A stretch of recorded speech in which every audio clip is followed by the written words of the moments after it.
Welcome to Please Don't Coach Me, the show that pulls back the curtain on the coaching industry.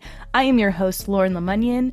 I'm a master certified coach with over 4,000 hours working with leaders from various industries and levels. And believe me, I've seen it and heard it all because I also mentor coach as well. And today I want to talk about a super important topic because this has become way too much of a common practice that I think is doing a huge disservice within organizations. I have been approached. I have actually coached and trained people to be internal coaches within organizations. Here is what can happen.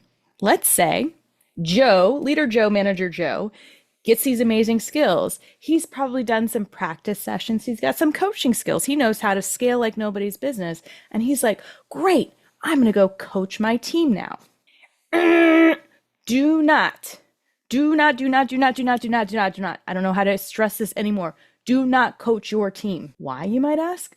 I work directly with them. They trust me. We'll get a great outcome. So specifically in ICF's Code of Ethics, in Section 2, Responsibility to Practice and Performance, number 24 says, I'm aware of and actively manage any power or status difference between the client and me that may be caused by cultural, relational, psychological, or contextual issues.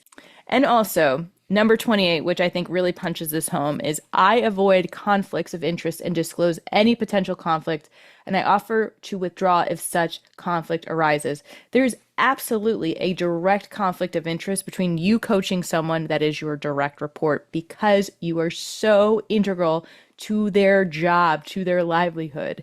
Number 24 and number 28, sorry, you should not be coaching your direct reports.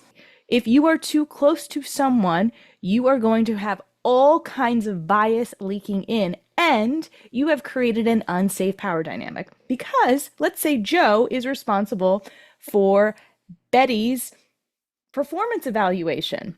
And Betty discloses that she doesn't like her team. Do you think Joe's going to be neutral on when he's reviewing if she should have a promotion or not? It's no longer neutral. You've created an unsafe environment. And also, Betty's probably going to be a little reluctant to share with Joe the truth about what she wants to do. Also, can Betty trust that Joe's not going to go to HR or someone else?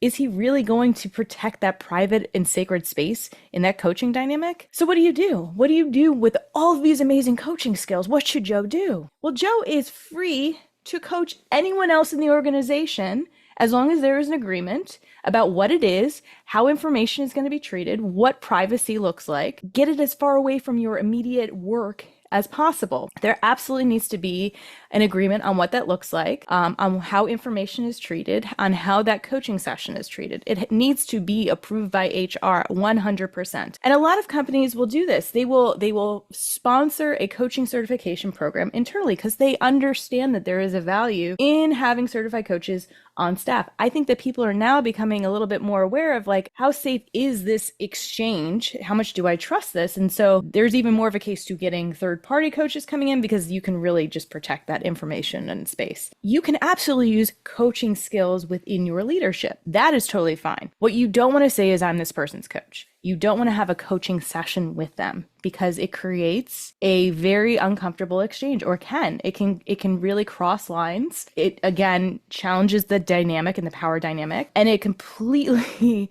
is inappropriate for a supervisor and a subordinate to be doing that. So you can use it when you're goal setting. You can use scaling questions, you can use empowering questions, you can use summarizing, you can use clarifying, you can use all of the coaching skills independently. What you cannot do is have a coaching session. So what do you do if your boss says, I want to coach you? I would just ask for more information. What is this about? Curious what this is. They're doing anything that is approved by ICF. If they're a certified coach, do your homework and just say, I don't know if this is actually okay, or I'm not really comfortable with this. I think that's a good thing. Like, I'm not really comfortable in having this session. I'd be more comfortable with someone outside of my department, outside of my group, outside of my team. That's okay. And go to HR on that too. Some people just don't know, so you can give them some grace on that. But if you go and think that you're going to coach people that work for you, just don't do it. It's just really messy.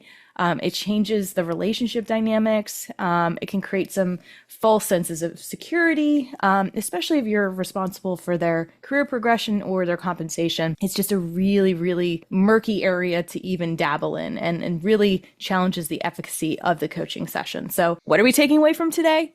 Do not coach people you manage. You can use coaching skills, but do not hold coaching sessions with them.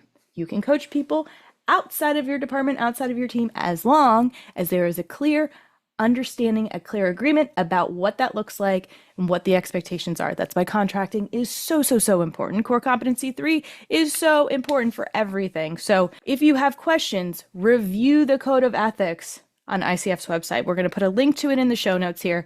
Review the core competencies. Even if you're not certified through ICF, they are a great resource for benchmarks and best practices to keep you out of hot water. So again, you can use coaching skills till the sun comes up and sun comes down, but do not hold coaching sessions with people that you manage. Hope this was helpful. We'll see you on a future episode of Please Don't Coach Me.